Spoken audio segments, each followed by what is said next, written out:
Hey, how's it going? This is Frank DA3 coming at you today. We are going to do a valve cover gasket R&R. This is a 2005 Ford Explorer Sport Trac. It's got a 4.0 single overhead cam.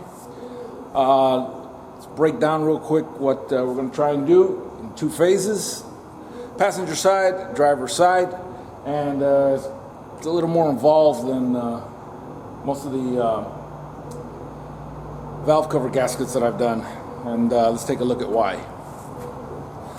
Alright, that's what it looks like from the front. So starting on the passenger side, obviously we're going to have to lose all the intake apparatus, the crankcase breather tubes.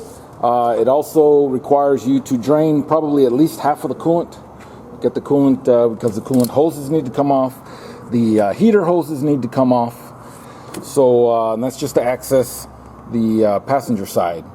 We're going to have to remove the spark plug wires. You can see they run there to the back and underneath. We have to remove the fuel injector connectors and a couple of harnesses and whatnot. I am using the procedure as explained in alldatadiy.com. Yeah, the transmission fluid dipstick, which is in there, needs to be released, or rather loosened. There's a bracket in there that needs to come off also. That's the passenger side. The driver's side appears to have a little more room to work with, simply because we don't have to worry about the condenser, or not the condenser, the evaporator core for the air conditioning system that takes up a lot of space over here on the passenger side. Over here on the driver's side, you can see most of the valve cover from the get-go, but it does require taking off this big engine harness and the EGR tube. What I'm going to do as soon as I'm done with this introduction is throw some PB Blaster on there, get some penetrating oil working, and as you can see down in here, there's the exhaust manifold, and you can see there's oil dripping on it. The passenger side looks more or less the same, and it's got oil pretty much dripping along the whole side of the valve cover.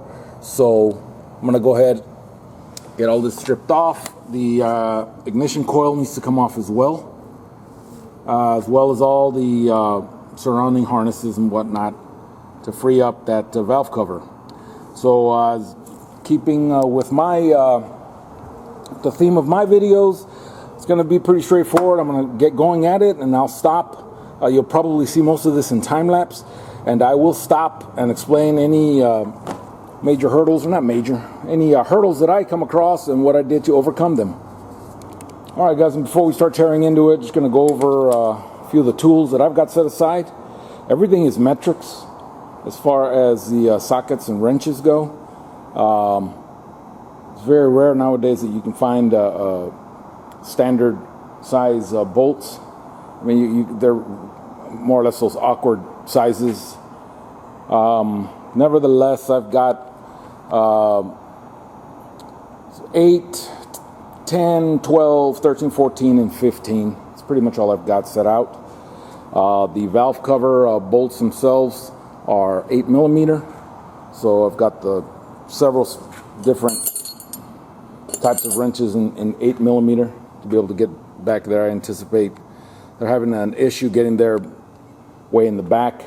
Some flex head ratchets. Everything here is 3/8 drive. I do have a reducer on my Milwaukee electric ratchet.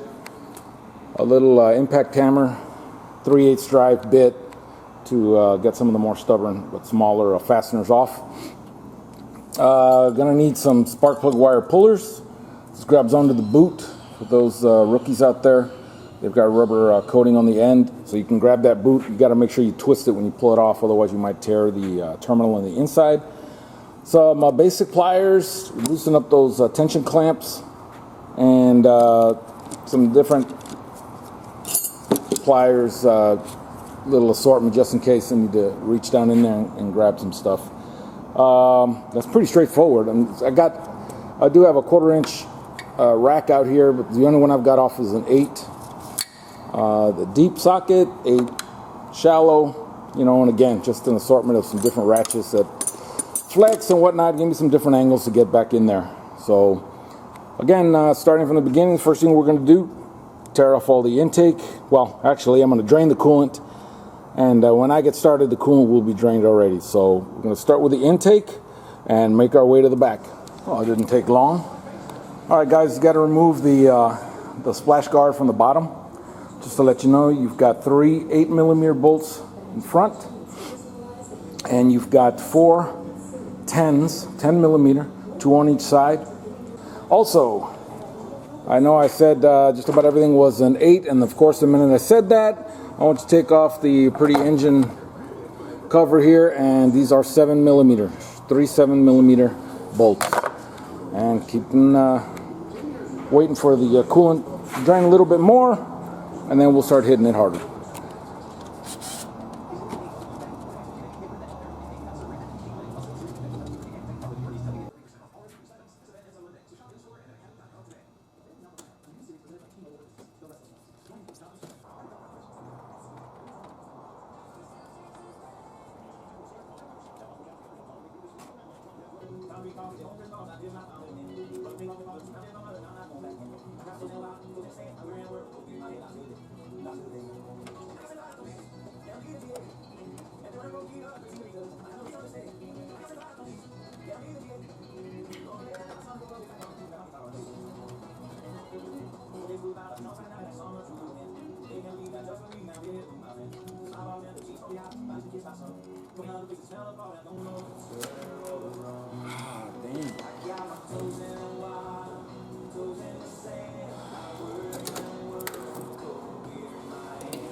Damn! This thing's got a bunch of coolant hoses. It's got some coming out of the intake. We got one coming out of the intake manifold. It's got the bypass hose that goes straight to the heater. There's an elbow that drops down right here, right below the valve body. And the hardest thing about it is that those tension clamps are in some pretty awkward positions. You've got these awkward tension clamps from Ford. You can see there they kind of lock in.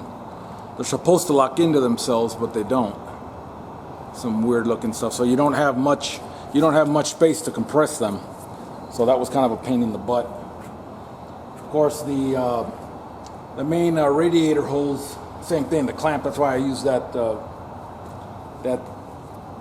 clamp device that you saw earlier with the blue handles, because the clamps were right behind the alternator and the accessory bracket right here. It was real hard to get to with just straight pliers. But, you know, when you put them back, make sure you put them where you can get to them easier. But we'll keep going. Got 3 more liquid lines here. And then we got the bracket for the transmission cooler, or I'm sorry, the transmission dipstick.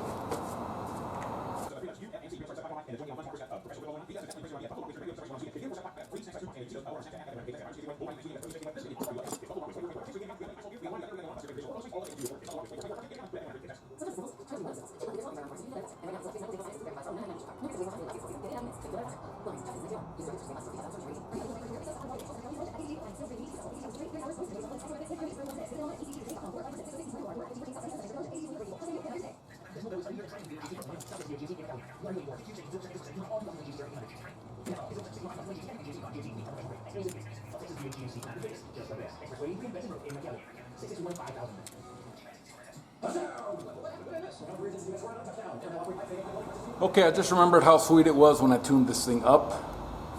It's going to be much easier to access these spark plug boots if you remove the passenger side wheel and go in through the wheel well. Before I do that, one thing I am going to try is I'm going to disconnect the spark plug wires from the coil, from the ignition coil, and try to drape the wires over this way. It looks like I should have enough clearance in there to do that.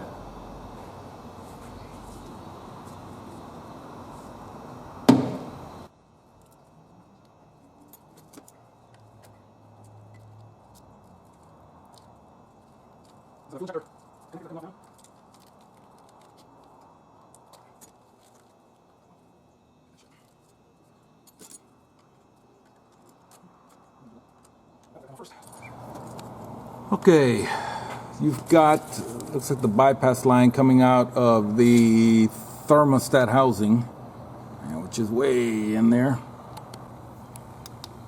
There we go. That's a little better. Anyway, you can see where those tension clamps are right up against one another. With some straight needle nose, I was actually able to lift up this one here.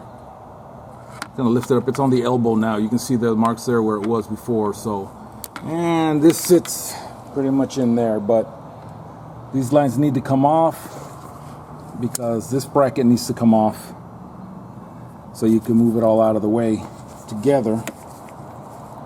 And ooh boy, yeah, there it is.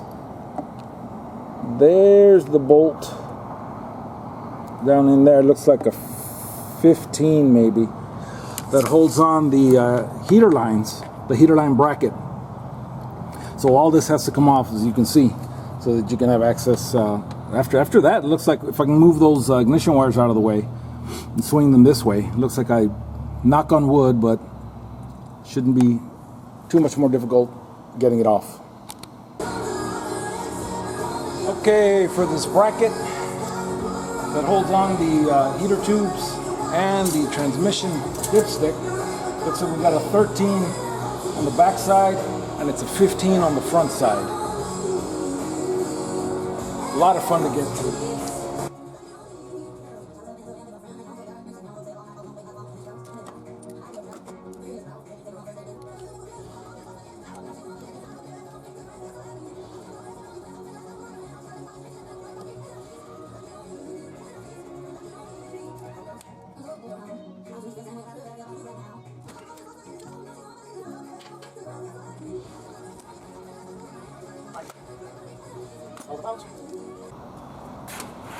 Woo, okay.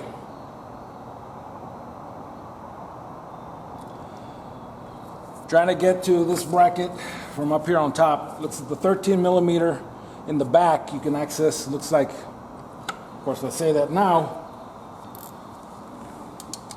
Nope, not, yep. Yeah. As you can see, you don't have much room to work with. The 13's not too bad. I already got it loose.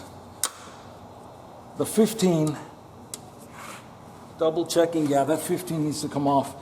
It actually sits right next to the number 1 cylinder where the exhaust manifold attaches. So just by reaching my arm underneath in through the wheel well, I can already see it. So what I'm going to do, I'm going to just turn the wheel all the way to the right, even with the vehicle off, and use an extension and a flex head ratchet, flex head extension with a socket to get off that 15, because it's way in there. You have absolutely no leverage to work. I'm using a, not only am I using a flex head extension, but I'm using a flex head ratchet, and it's a mother pain in the butt. So I'm gonna tell you right now, what I would recommend doing is taking the front wheel off, or if not, turn it all the way to the right. So of course, as soon as I said that, I was able to break it free up here on top, but there's very little room to move. Now this is a South Texas thing, or a southern thing, okay? This probably won't work for you guys up north, but as soon as I broke it free, I reached under, turned the wheels all the way to the right, got underneath with a long extension, and it just turned freely right away. So as soon as you break that free, you can just reach in here now and get it off by hand. And of course, that 13 millimeter comes right off, so.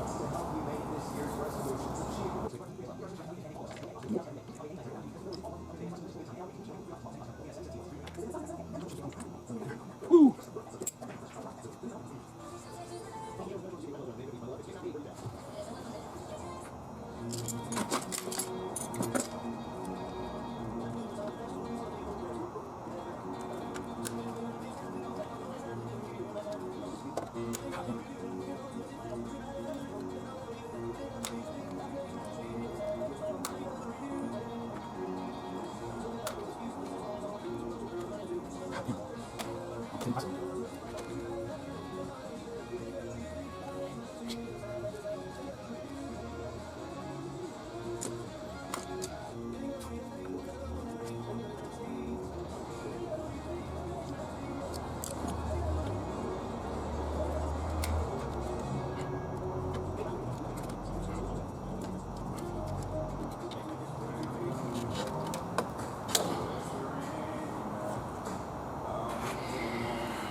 Holy shit.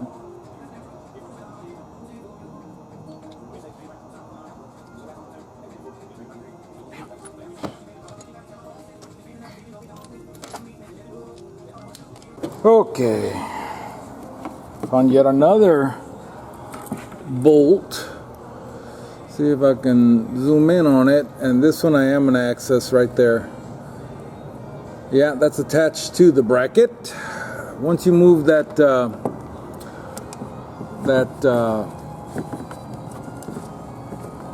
transmission dipstick out of the way, I'm going to access it from the top here with the flex head ratchet and a 10 millimeter, a long 10 millimeter. But yeah, that's where it's at.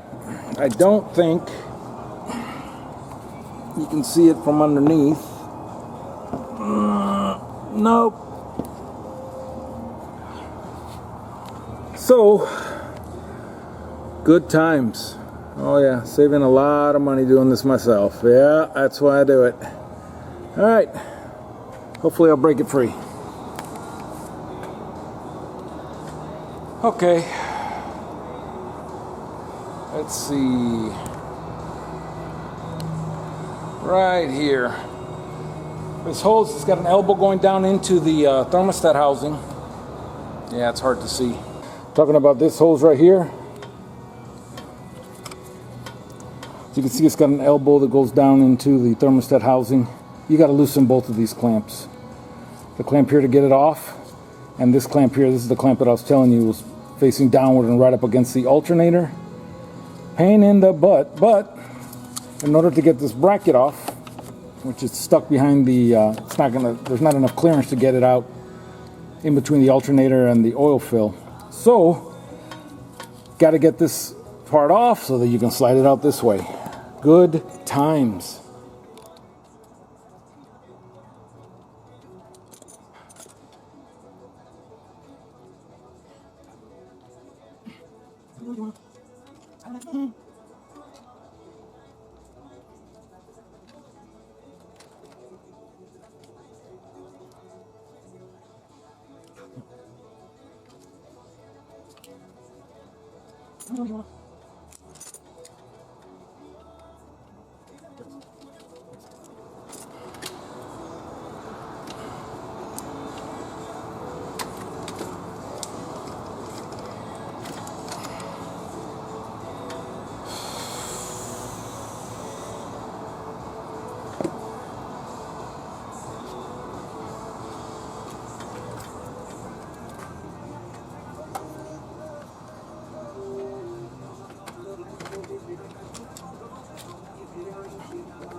Jesus Christ.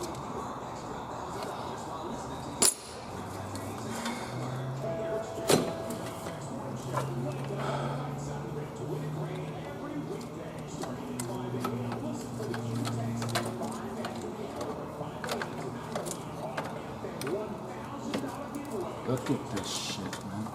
Damn.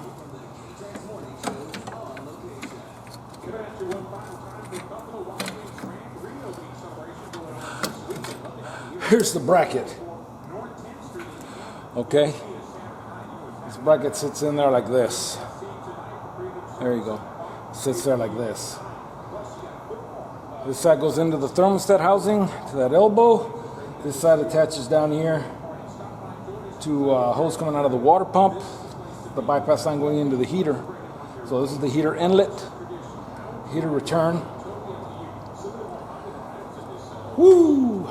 This is a pain in the bootay to get off. Because as you can see, it's not going to come out in between the oil fill, the fill neck and the alternator. So there it is.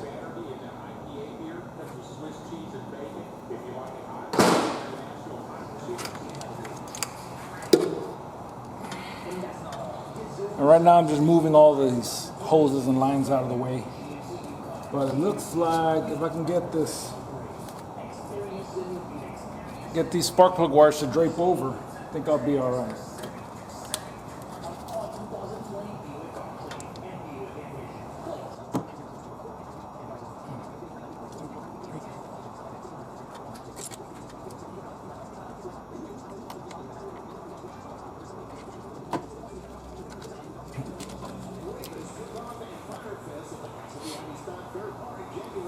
It's pretty dirty and dusty in there, so one thing I am going to do right now, I'm going to give it a pretty good dousing with some brake clean, carburetor cleaner will work just as well. And I'm going to get some compressed air and blow this out. It's got a lot of dirt,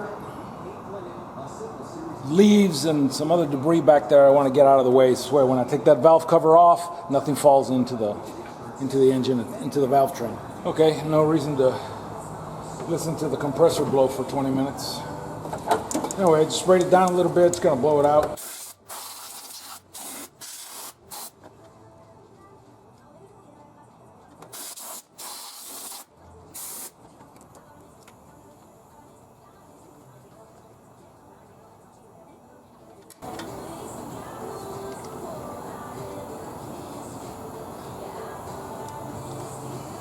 Eight millimeter.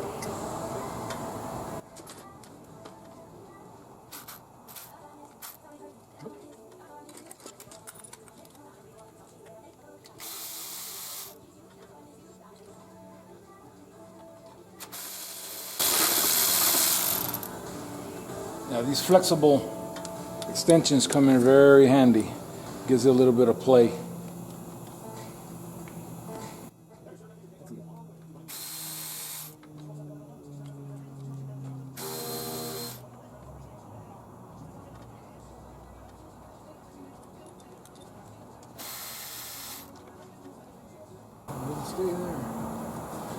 There's one way down here in the corner that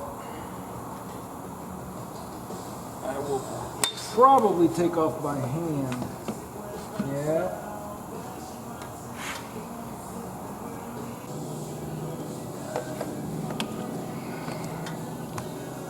Woo, it's gonna be fun. Need something about this size with a universal joint, which I did not bring. Oh yeah, I did. Here it is.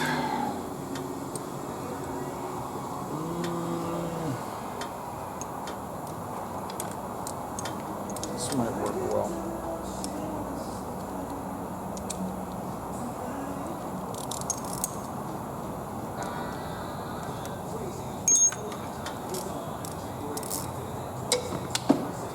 Nice.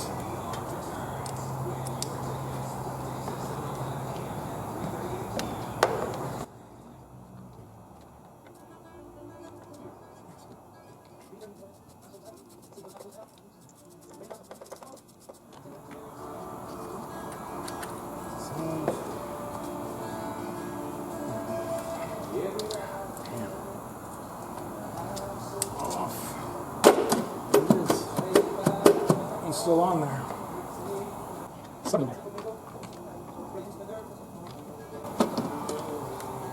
There it is.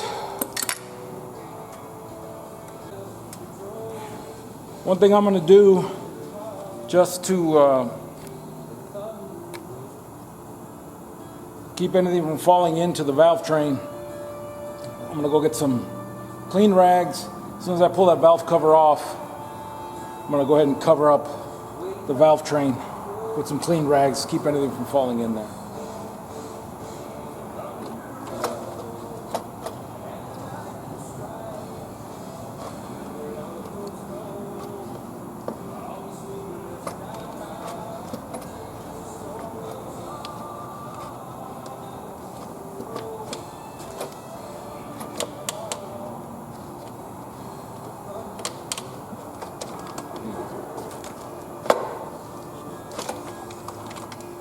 See the way they come out of there?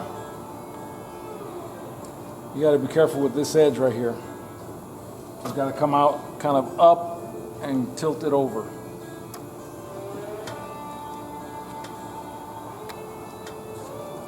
And I came out this way, up and over. There it is. Make sure you keep track of where the long bolts go, all right? As you're looking at the front, you've got short, long, short. Then on the inside, you've got long, long, short in the back, that little tip back there. And pull them out. I mean, just pull them out. They come right out.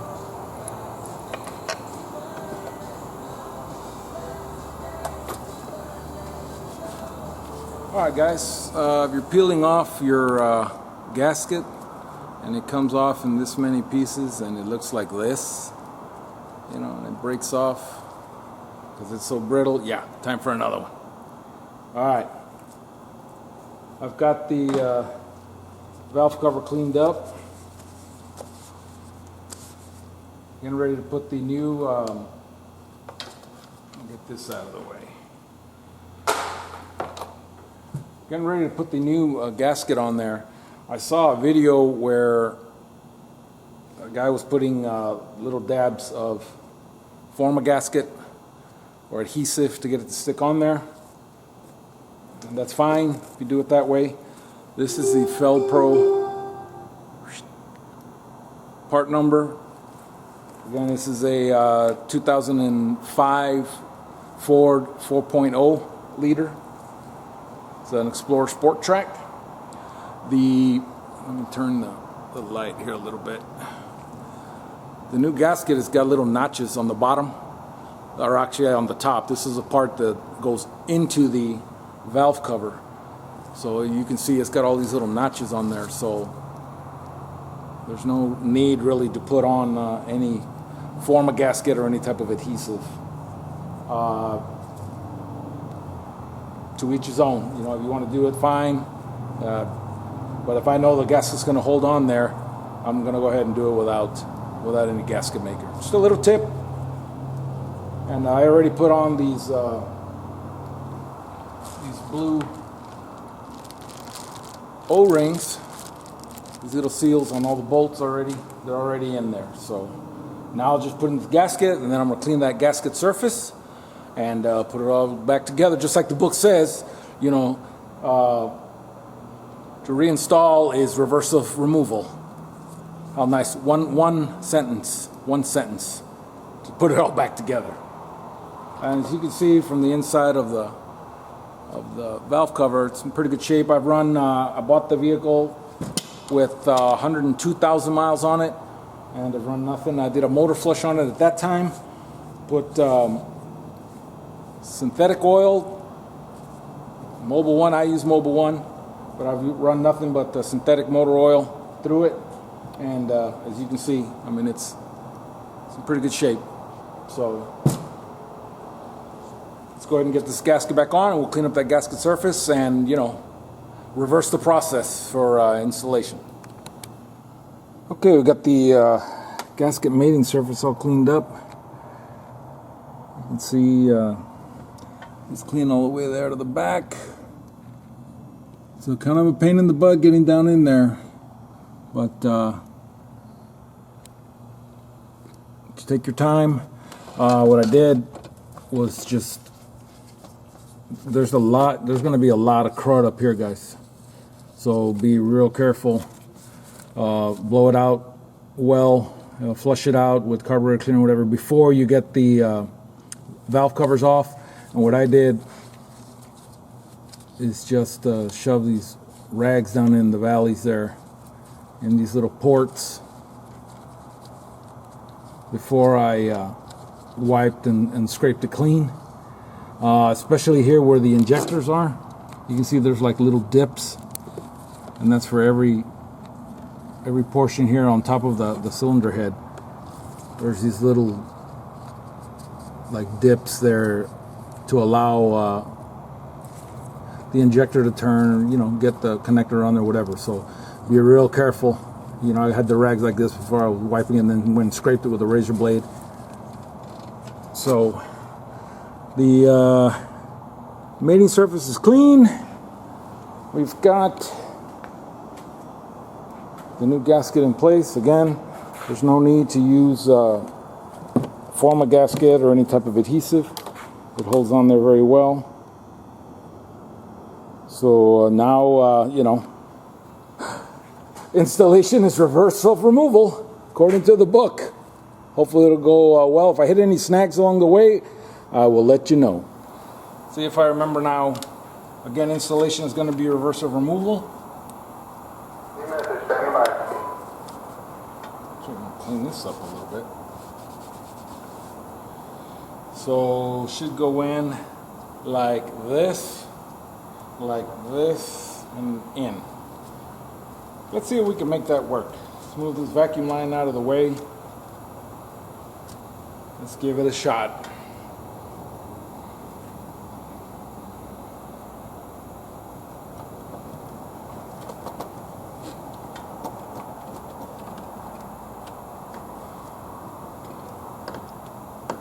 Nope. Oh, there it goes. There it goes.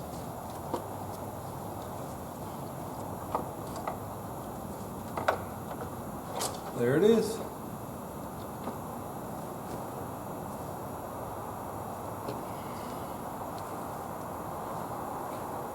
Okay, so you're going to tilt it back.